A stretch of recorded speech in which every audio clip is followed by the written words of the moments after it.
करोड़पति बनना चाहते हो तो आपको इन 6 नियम को गांठ बांध लेनी चाहिए। आपको इन 6 नियम के बारे में अच्छे से पता होना चाहिए, तो आप शेयर मार्केट से करोड़पति बन सकते हो। आइए समझते हैं इस वीडियो में कि शेयर मार्केट में के ये 6 नियम जो व्यक्ति सीख लेता है वो शेयर मार्केट से अच्छा खासा पैसा बना लेता है। आपको विद एग्जाम्पल समझाएंगे जिससे आपको सही जानकारी मिल सके। नमस्कार दोस्तों, वेलकम है आपका share market with Kanchan channel में। इसके साथ ही आप मेरे चैनल को सब्सक्राइब, वीडियो को लाइक और बेल आइकन को प्रेस करना बिल्कुल भी ना भूलें। जब भी मैं शेयर मार्केट की वीडियो बनाऊं आप तक सबसे पहले नोटिफिकेशन पहुंच सके। इसके साथ ही आप बेल आइकन को प्रेस करना बिल्कुल भी ना भूलें। वीडियो को आगे स्टार्ट करते हैं। नियम नंबर 1, लंबी अवधि का धैर्य यानी कि लॉन्ग टर्म पेशेंस। आपको लॉन्ग टर्म के लिए पेशेंस रखना है। उदाहरण से समझते हैं। अगर आपने 2010 में इन्फोसिस के शेयर में 1 लाख रुपए का इन्वेस्टमेंट किया होता और आपने शेयर को होल्ड कर दिया होता तो आज आपका पैसा 4 से 5 लाख रुपए बन जाता। यानी कि आप शेयर को 4 से 5 साल के लिए होल्ड करते हो या 10 साल के लिए होल्ड करते हो, वहां पर आपका पैसा कई गुना बन जाता है। इसलिए शॉर्ट टर्म की वजह से आप लॉन्ग टर्म में पैसे को इन्वेस्टमेंट करते हो तो वहां पर आपका पैसा होता है वो कई गुना बन जाता है।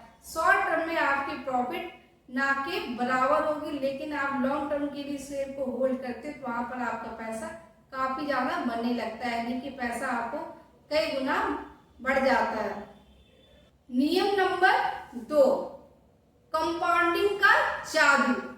एग्जाम्पल से समझते हैं। अगर कोई व्यक्ति हर महीने 5,000 रुपए किसी भी म्यूचुअल फंड में इन्वेस्टमेंट करते हैं 15 सालों के लिए, तो वहां पर आपका जो इन्वेस्टमेंट होगा रुपए वो सिर्फ आपके 9 लाख रुपए 15 सालों में जमा होंगे। लेकिन आपने 15 सालों के लिए पैसे को जो इन्वेस्टमेंट किया था वो आपका पैसा कंपाउंडिंग होकर 25 से 30 लाख रुपए तक बन सकता है।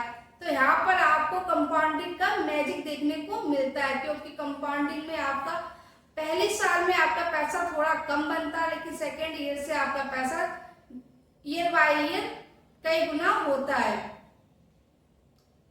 नियम नंबर 3, डाइवर्सिफिकेशन।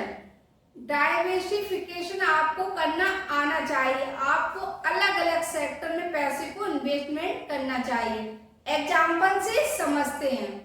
लीजिए आपने केवल यस बैंक में पैसे को इन्वेस्टमेंट किया है, सिर्फ आपने यस बैंक में ही पैसे को लगाया है, तो ऐसे में आपका नुकसान के भी काफी ज्यादा हो सकता है। लेकिन आपने अपने जो पैसे को इन्वेस्टमेंट किया वो आपने डाइवर्सिफिकेशन करके किया, यानी कि अलग अलग सेक्टर में इन्वेस्टमेंट किया, तो वहां पर आपका पैसा और भी ज्यादा बनेगा।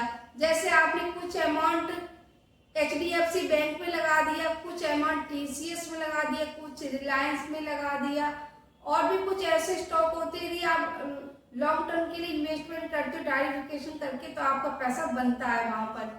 यदि आप एक ही सेक्टर में पैसे सारे इन्वेस्टमेंट कर दी, मान लीजिए आपने किसी भी बैंकिंग सेक्टर में ही पैसे को इन्वेस्टमेंट कर दिया, ऐसे में क्या होगा कि जब भी बैंकिंग सेक्टर में स्टॉक में काफी ज्यादा गिरावट होगी, क्योंकि हर एक सेक्टर का अलग अलग परफॉर्मेंस चलता है। यानी कभी कभी ऐसा तो बैंकिंग सेक्टर में तेजी होती है या किसी में IT में होती या फिर फार्मा में होती है, हर एक सेक्टर का परफॉर्मेंस अलग होता है। यदि मान लीजिए आपने सिर्फ बैंकिंग सेक्टर के ही स्टॉक में पैसे को इन्वेस्टमेंट किया है, ऐसे में जब भी आप बैंकिंग सेक्टर में गिरावट होगी तो वहां पर आपकी जो भी स्टॉक होंगे, क्योंकि आपने सारे स्टॉक बैंकिंग के ही खरीद लिए, तो वहां पर आपके सारे स्टॉक में भी गिरावट होने लगेगी। लेकिन आपने अलग डाइवर्सिफिकेशन किया, जैसे आपने कुछ पैसे को पावर सेक्टर में या कुछ IT सेक्टर में या आपने डिफेंस सेक्टर में, ऐसे करके आपने डाइवर्सिफिकेशन किया तो वहां पर आपका पैसा बनता है।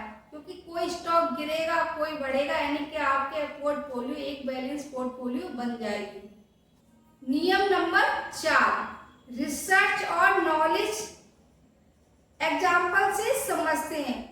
बहुत लोगों के बिना रिसर्च किए आपने 2021 में मान लीजिए आपने एक छोटी कंपनी यानी पेनी स्टॉक में पैसे को इन्वेस्टमेंट किया, तो वहां पर आपका जो रिस्क है वो काफी ज्यादा बढ़ जाएगा कि आपने बिना सोचे समझे या बिना किसी की एडवाइस लेके किसी भी स्टॉक में इन्वेस्टमेंट किया है। यदि आपने पेनी स्टॉक में इन्वेस्टमेंट कर दिया तो वहां पर आपका रिस्क काफी ज्यादा बढ़ जाएगा, क्योंकि पेनी स्टॉक यदि फंडामेंटल स्ट्रॉन्ग नहीं होंगे तो वहां पर आपका रिस्क भी बढ़ेगा और आपका लॉस भी बढ़ने लगेगा। तो आपको अलग अलग जगह पे पैसे को इन्वेस्टमेंट कर देना। आपको हमेशा ही फंडामेंटल स्ट्रॉन्ग वाली कंपनियों को इन्वेस्टमेंट करना चाहिए। आपको जब भी इन्वेस्टमेंट करें तो आप अपना पहले तो रिसर्च करें, या आपको रिसर्च करना नहीं आता तो आप किसी भी फाइनेंस एडवाइजर की एडवाइस भी ले सकते हो। तो यदि आप फंडामेंटल स्टॉक कंपनी में पैसे को इन्वेस्टमेंट करते हो या ब्लू चिप स्टॉक में भी इन्वेस्टमेंट है, वहां पर भी आपका पैसा वो सुरक्षित रहता है। जैसे TCS हो गया, HDFC हो गया, रिलायंस हो गया, IT के भी काफी ज्यादा स्टॉक होते हैं, इन्फोसिस हो गया, ऐसे बहुत से स्टॉक होते हैं। यदि आप सही रिसर्च करके सही नॉलेज से पैसे को इन्वेस्टमेंट करते हैं तो वहां पर आपका पैसा कई गुना बन जाएगा। तो आपको इन नियम को भी फॉलो करना है। नंबर 5, रिस्क मैनेजमेंट एग्जाम्पल से समझते। मान लीजिए आपने 50,000 रुपए से ट्रेडिंग की शुरुआत की है और आपने स्टॉप लॉस नहीं लगाया है, तो ऐसे में आपका जो रिस्क मैनेजमेंट हो वो काफी ज्यादा बढ़ जाएगा, क्योंकि आपको हमेशा ही स्टॉप लॉस का लगाना चाहिए, जो कि वहां पर आपका नुकसान कम से कम होगा। तो आप 2%, 5% का एक छोटा सा स्टॉप लॉस भी लगा सकते हो। वहां पर यदि स्टॉक में गिरावट होती है तो ऐसे में वहां पर आपका पैसा सुरक्षित रहेगा, सिर्फ आपका 2% या 5% का ही लॉस होगा, जितना भी आपने स्टॉप लॉस लगाया होगा। तो आपको रिस्क मैनेजमेंट करना आना चाहिए। नियम नंबर 6, डिसिप्लिन और इमोशनल कंट्रोल एग्जाम्पल से समझते हैं।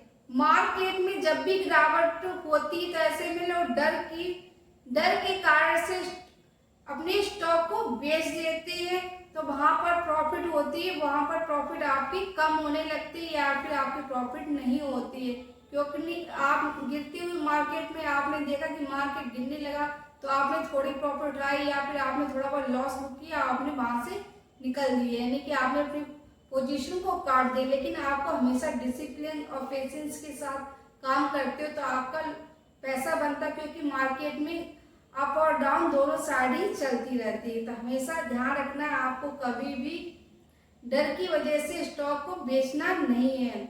वॉरेन बफेट जी हमेशा कहते हैं कि गिरावट में आपको स्टॉक खरीदने का आपके पास एक सुनहरा मौका होता है स्टॉक को बाय करने का। तो आप कभी भी गिरावट देखकर स्टॉक को बेचे नहीं। लालच और डर से दूर रहना है, यही आपकी असली सफलता है। अगर आप इन नियमों को एग्जाम्पल की तरह अपनाएंगे तो आप भी शेयर मार्केट में करोड़पति बन सकते हो, और सिर्फ सपना ही नहीं आपका ये हकीकत भी हो सकता है। तो आपको भी इन नियमों को फॉलो करना चाहिए और इन नियमों में बताए गए एग्जाम्पल को भी फॉलो करें, जिससे आप अपने सपने को आसानी से पूरा कर सकते हो। यदि आपको ये जानकारी अच्छी लगी तो आप मेरे चैनल को सब्सक्राइब, वीडियो को लाइक और बेल आइकन को प्रेस करना बिल्कुल भी ना भूलें। जो भी मैंने जानकारी दी सिर्फ आपको एजुकेशन पर्पज से दी है। जब भी आप किसी भी स्टॉक में इन्वेस्टमेंट करें तो आप किसी फाइनेंस एडवाइजर की एडवाइस जरूर लें। इसके साथ ही आप मेरे चैनल को सब्सक्राइब करिए। कंप्लीट वीडियो देखने के लिए thank you so much, bye bye, take care.